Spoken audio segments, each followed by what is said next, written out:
Semua itu saya jalankan tidak ada maksud untuk menyakiti Anda sedikit pun. Tetapi justru dengan segala niat baik dan ketulusan untuk membuat Anda menjadi orang yang lebih baik dan lebih tangguh. Bukan hanya untuk perusahaan, tetapi untuk diri Anda sendiri. Untuk keluarga Anda dan untuk masa depan Anda. Menurut saya sebagai pemimpin saya bertugas untuk membuat itu lebih baik. Kalau cuma target perusahaan sih menurut saya sih biasa-biasa aja. Tetapi membuat kalian menjadi lebih baik, keluarga Anda lebih baik, masa depan Anda lebih baik. Itu menurut saya adalah tugas yang lebih baik sebagai seorang pemimpin.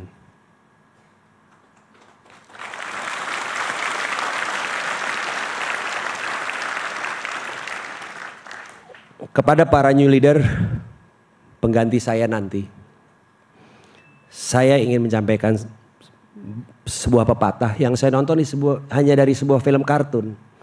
Film kartun judulnya Barnyard. Kata-kata di situ sapi yang ngomong nih ceritanya ya kepada anak-anaknya. Dia mengatakan begini.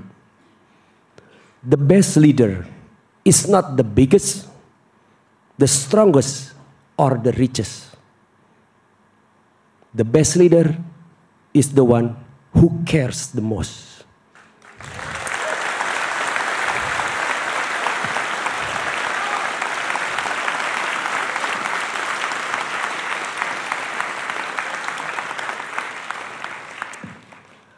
Banyak yang tanya kenapa sih Mas Tama resign? Tetap ada yang mencibir, tetap ada yang menganggap itu sebuah hal yang negatif. Tapi saya punya beberapa alasan. Alasan yang menurut saya justru menuju sebuah kebaikan. Pertama, Trans TV, Trans 7 dan Detik, terutama Trans TV, butuh refreshment, butuh penyegaran. Sekian lama saya memimpin, menurut saya perlu ada refreshment sehingga terjadi roda yang positif. Ya, saya ingat cerita dari Bang Ray, Tottenham Hotspur, dia mau merubah strategi klubnya, dia hanya merubah lokernya dari dulunya di kiri di kanan, sehingga terjadi suasana yang baru. Kalau diganti pemimpinnya, mudah-mudahan akan lebih baik. Dicari new leaders akan lebih baik. Jangan underestimate sama new leaders. Ya, ada regenerasi ke depan. Saya sebagai pemimpin harus tahu diri, harus belajar ngerem diri. Ini saatnya. Presiden aja 2 kali kan, 5 kali 2 tahun kan? Betul kan, Kang Dede? Saya juga udah 10 tahun sama, cukup.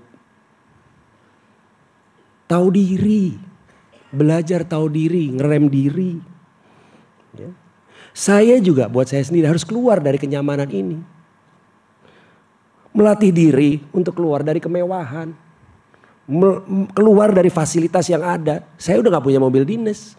Gak punya sekretaris lagi, gak punya apa-apa lagi. Status sosial saya sehabis ini, saya keluar dari sini.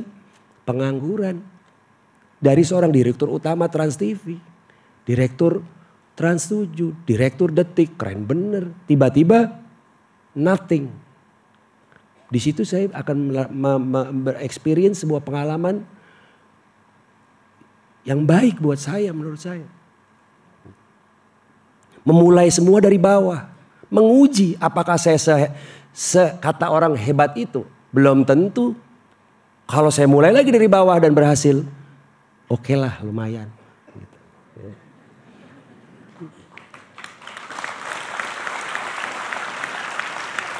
Dan secara psikologis juga saya mengajarkan dan memaksakan diri saya. Dengan situasi seperti ini, setelah ini untuk mengajaran saya untuk tidak jadi sombong dan arogan. Karena menurut saya kesombongan dan arogansi itu hal yang harus kita hindari dengan segala cara. Apapun caranya menurut saya harus saya hindari. Karena kesombongan dan arogansi itu mengikis jiwa dan mengikis sifat bijaksana kita.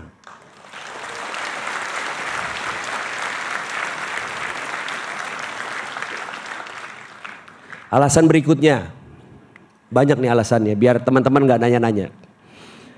Punya lebih banyak waktu buat anak-anak saya.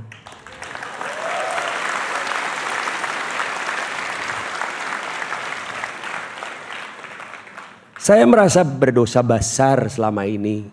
Tidak punya waktu untuk ngambilin rapotnya Sabian, Sakina, Salva maupun Saladin. Itu anak-anak saya di situ. Udah gede-gede. Saya kaget-kaget sendiri kadang-kadang lihat saya kok tinggi amat ya. Ya, pernah Salva suatu saat datang mau di depan rumah ada sepeda, mau main sepeda. Terus dia bilang sama pembantu saya apa sama siapa, dia bilang nggak bisa naik sepeda karena ayah belum ngajarin.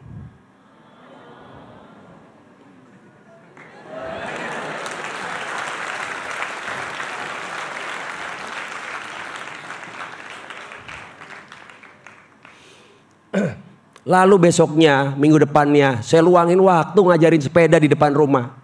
Setengah mati saya ajarin Salva biar bisa main sepeda. Ya kakak ya. Sekarang Salva udah bisa main sepeda ya? Iya, udah bisa ya kak.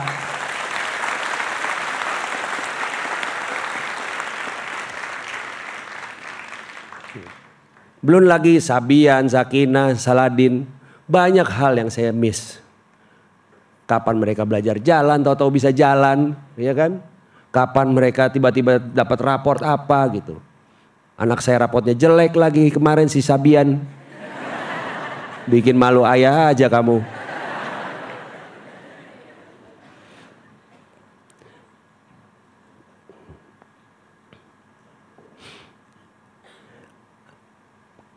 Kenapa saya tiba-tiba berpikir begini?